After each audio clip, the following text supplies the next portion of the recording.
That's the last one out.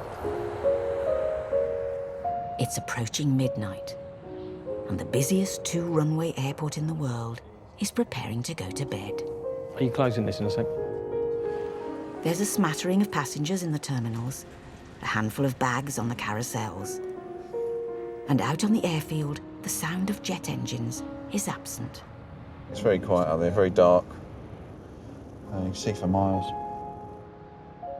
Between 11:30 and 4:30 a.m., in normal circumstances, nothing takes off or lands.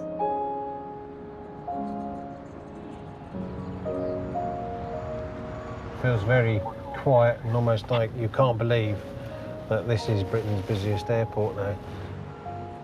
Tonight, instead of the usual calm, an army of staff are about to make crucial repairs to the runway in order that tomorrow's travellers can jet in and out on time. 515, thank you. 581, good day. So what we'll do is we'll just do a nice little circuit round, checking for any outages. And tonight, for the first time, it's down to airside Ian to make sure all the bulbs are working under the very watchful eye of Senior Officer Steve. I think in your respect, you're just learning the layout, aren't you? Yeah. You're still getting to learn where they are, how they work, and which sequence they work in. At night and in low visibility, these lights tell the aircraft exactly where it's safe for them to taxi. Up in air traffic control, the man who conducts Steve and Ian's movements is the lighting panel controller, David. If we've got an aircraft on one taxiway and I want to move him to the other, by pressing buttons on my panel, and he'll follow those green lights. Well, it's a bit like having a massive model train set where you've got everything moving at the same time, and you're switching between different tracks and keeping everything moving so nothing bumps into each other. Only we're doing it with aeroplanes. Got the latest lighting technology. There's green, amber, and red. It's pretty obvious, isn't it? It's green for a safe route, really, and red to stop, red for danger. Or a warning sign.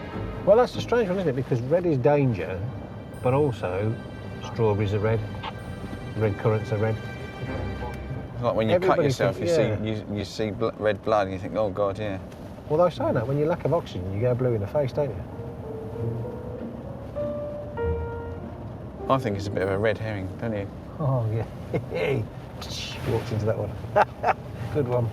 Ian may have to wave the white flag on this one, as he's only got 4 hours left before the first flight arrives. It's a bit like riding a bike, really. It's just getting familiar with the way it works. Okay, here we go. So area 15. Hello, lighting panel. Hi, it's Checker here. We're ready for our lighting inspection of November 6th tonight, please. Right, so that's route 1, north-south.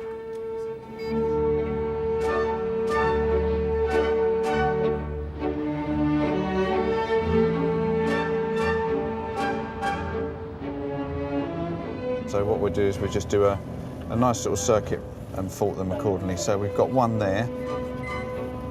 That's fine. A single outage. That's it, that's that done. Runway started using lights in the late 1920s, with mirrors reflecting light bulbs up into the night sky.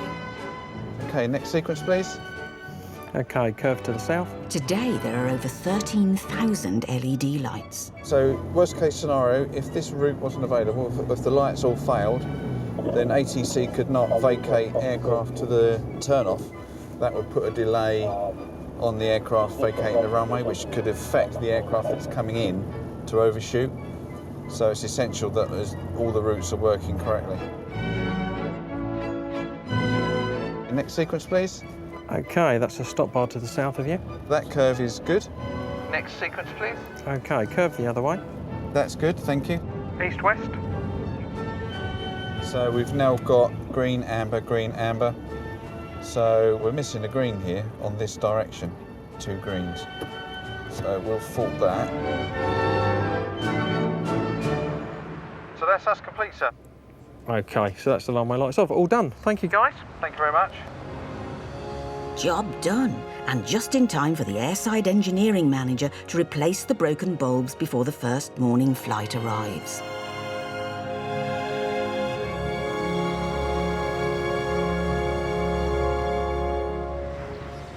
That also means the first departure is only 2 hours away. And to get it out on time means getting sleepy passengers through security as quickly as possible. Starting her early morning security shift in Terminal 2 is Estefania, who is anything but sleepy. Heathrow aims to process 35 passengers through the lanes every 15 minutes, and Estefania has a special something to meet that target. Let's get ready for the tiki-tiki. For your tiki-tiki-tiki. But what is tiki-tiki? Tiki-tiki is the way you feel, you know. Depends on your tiki-tiki is the way you are. Who's this bag? Yours? Let's see. You can be tiki-tiki. This is salami. You can be tiki-tiki. Bye-bye, taki-taki. Thank you. She'll need a lot of tiki-tiki today. It's half term. Okay, guys, make sure you put your iPads, laptops, liquids outside. Often reported as the worst time to travel, it's so busy with families and tourists anxious to get on their way. Bye-bye. Ciao, ciao, encantada. Ciao, ciao. I'm very customer service focused. I like to have a bit of chat, you know, that make them to feel less stressed when they are coming through. So I think if you have a bit of talk to them and, you know, oh, straight away when I say to people, hello, they say, are you Spanish? It's all right then, thank you. Are you? Yeah. Oh, you didn't realize? No, what part? Oh my God, I love, yeah. No. Some of them, they say, could you please speak English? And I say, I'm trying my best. Her job isn't just to chat and be friendly, it's also to ensure nothing dangerous gets through to airside. Could you please open the bag? So let's see. Which means investigating all those belongings passengers just can't do without. Dun, dun, dun, dun. Yeah, it's my iPad. Is it? It's yours? Yeah, you need to be a bit noisy. You know, like what's in there and you check. Oh, lots of candies, eh? Hey. Lots of candies for the flight. Hello, is this yours? Yeah. Perfect. So, That's the Dutch cheeses. this is olive oil.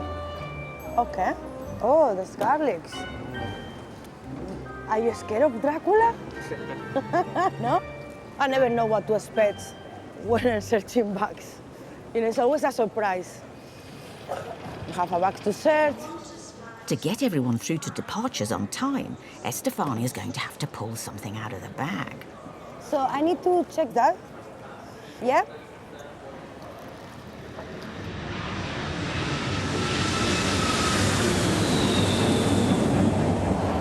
Heathrow isn't just Britain's front door for visitors, it's also Britain's mailbox, handling the majority of UK's post in and out of the country.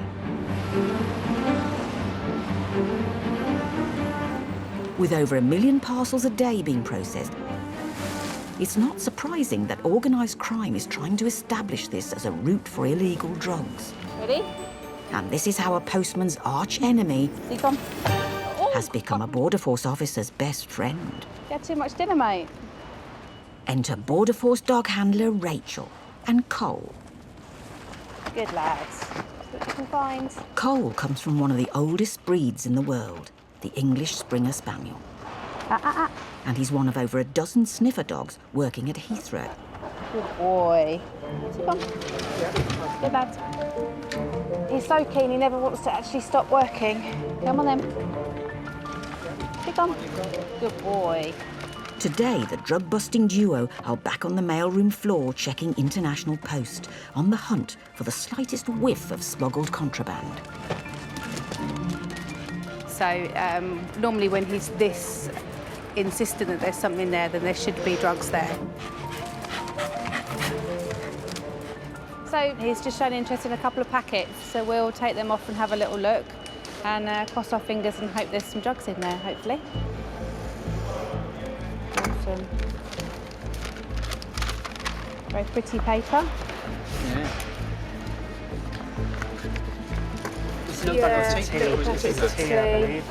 Just double check. Sometimes they can hide things in normal packets, Yeah. so it looks like it That's is just a that tea is a bag. tea. Oh dear, Cole. Oh dear. We've got a tea dog today then. Tea may be the quintessential English beverage, but for Cole, it's one of the many distinctive smells that could be suspicious. Gutted, absolutely gutted. It's like my worst nightmare. There'll be no tea break for 00 Cole. I'll try again, mate. Come on. Come here, what's this?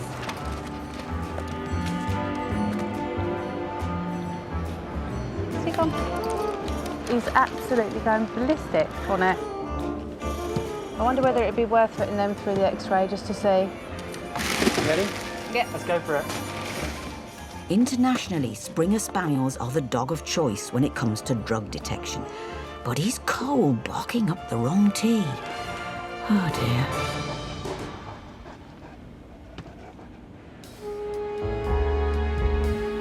In Heathrow's vast mail warehouse, sniffer dog agent Cole is on a mission and has picked out some suspicious-smelling packages. He's the expert. They do this all the time, don't you? All the time, yeah. Yeah. You look at X-ray machines and I look at my dog's bottom. The suspect items are going through an X-ray machine to see if Cole sniffed out something illicit. Got some drugs here, I reckon. That's that one. So you see this organic Yeah. mass here Yep. with a plastic bag around it. I think it's definitely worth a check. Cool. Should we go have a look? Let's go have a look. Excellent. Okay.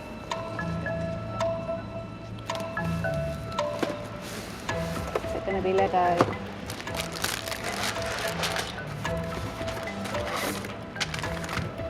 Oh.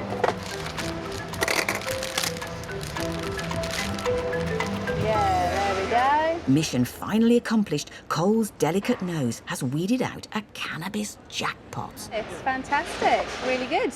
Really, really good. That's a nice result. Yeah. Cannabis is the most commonly used illegal substance in the UK. Although Cole's not trained to find cannabis, the dogs find concealments out in freight and in courier and mail because it's something that smells out of the ordinary of what they're expecting to smell. In fact, postal order pot is on the increase, with nearly 1,400 stashes like this being seized last year. I mean, I'd say that's about 70 grams. Now, I would expect this would be supply. Something like this, it really would fall on the person who's receiving it or caused it to be imported into the UK. Good boy. Yeah, well done. By springing into action, Agent Cole has proved this prying pooch is paramount when protecting Britain's borders. Oh boy. All in a day's work.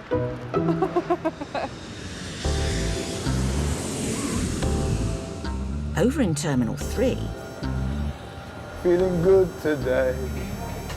It's Friday. Cabby Carlo may not be protecting the UK's border, but he is promoting its green and pleasant land. Yeah, I'm proud to be British. We're very direct, sturdy. I'll have a pint, mate. You know what I mean? Yeah. Today, he's picking up inbound passengers That's the fantastic service we have here in Britain. and making sure they get a great British welcome. Hold on to your house. 1.5 miles an hour we go. When I mention Britain, what comes to mind? Tea. Tea. Yeah, Yeah? a cup of tea. Cup of tea. A cup of tea? Fish and chips. Fish and chips. Fish and chips in the pub. I eat it about 5 times a week. Everyone moans a bit. A lot. Patience and queuing. Got that down to a very fine art. We're probably going to queue up any minute now.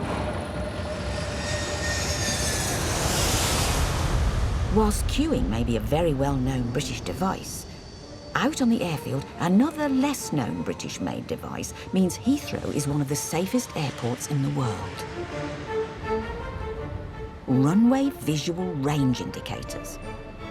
They're vital pieces of tech providing air traffic control with weather and visibility data. But today, there's a problem. They're not working. I'll call you when we get out there. Okay, got DTO too. Thank you. Air traffic control are dispatching senior engineer Suki to fix them. A lot of kit today. It's not quite as big as it looks. It's in very highly protective boxes. And he's joined by trainee Zoe.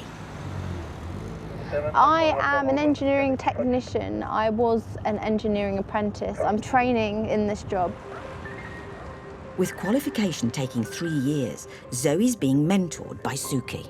He's very kind, very sympathetic. He's a very good listener. What's it like hearing such nice things about you? Yes, it makes a change from most people I work with. No.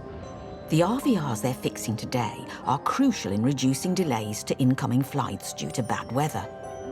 We get quite a few low visibility days, especially in autumn when we have a lot of low-lying fog. When you're coming into land and there's fog, everything will be quite clear until you get to very low level, and then it just goes blank. Aviation engineers have affectionately given these RVRs a nickname. Do you know from Doctor Who, the Daleks exterminate? That's what they look like, but they're not Daleks, they're extremely important. One of them is a transmissometer, so like a transmitter. The smaller one on the left is the receiver or reflector. So the transmissometer is sending a beam of light outwards, and depending on how much light that reflector receives, determines the ground visibility. That vital information is then relayed to air traffic control and onto pilots. Loosen it quite a lot so that... So if the RVRs can't be fixed, flights could be delayed, or worse still, cancelled. I would help you, but I'm 5'3". There we go. There we go, perfect. Yeah, go to your site. This is more my height friendly, isn't it? Wow, there's a lot of dirt on this one. Ugh. Yeah. Okay. Turns out the Daleks have had an altercation and been knocked out of alignment, so Zoe and Suki need to carefully recalibrate. So what we've done is we put a target on the other side, and we're now making sure that the transmittometer is aligned correctly. The instruments will be aligned when it's got the square K17 from the grid in its crosshairs. It needs to go a little bit more that way. Yeah. Yeah, a little bit more to my right. You want to check? Yeah. It's K17. Perfect. It's in specification. It's all good to go. And that means flights are also all good to go.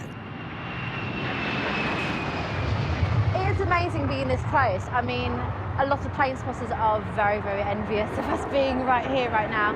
This is the bit where we're standing that makes your job really exciting. Wow, how cool. From a plane spotter on the runway who keeps flights ticking over, to a bag spotter in security whose ticky-ticky is being stretched to the limit.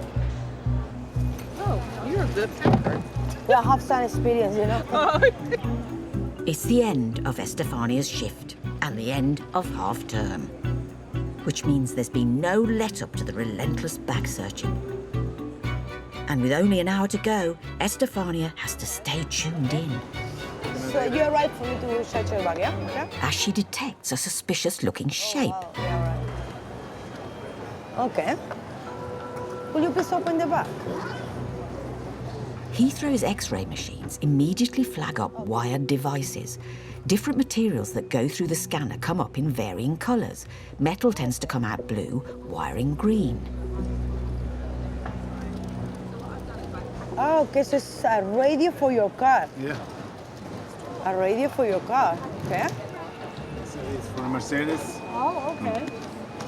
It's very expensive in Norway, so I need to open it to do the swap, okay?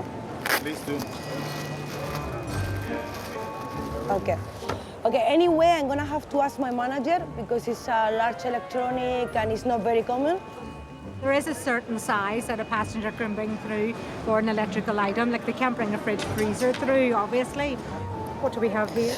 So basically, I wanted to show you this because the chairman is carrying a radio for his car. But as long as it fits through the X-ray machine, that's how we gauge it, really, you know. So if you come here to buy it, is that right? I bought it in Orlando, yeah. Oh, okay. Florida. So how much of a saving did you make then? The tickets and some. Saved maybe £400 or £500. Okay. That's good. That's fine. So Yeah, we buy cars sometimes if I find. You buy cars? Yeah, if I find Oh, them. how many cars you have? I'm not sure, 8, 10 maybe. All right, so you have like a collection. Yeah. It's old cars from 1950, Wow. 1965. Oh, I think I need to go to Norway. Eh? Yeah. I need to go to Oslo. Just for a Okay. ride. I'll come and pick you up. Okay. Estefania isn't the only person who wants to go to Norway. After seeing all this lot go on their holidays, I fancy a trip myself. Okay. Bye-bye. Taki taki.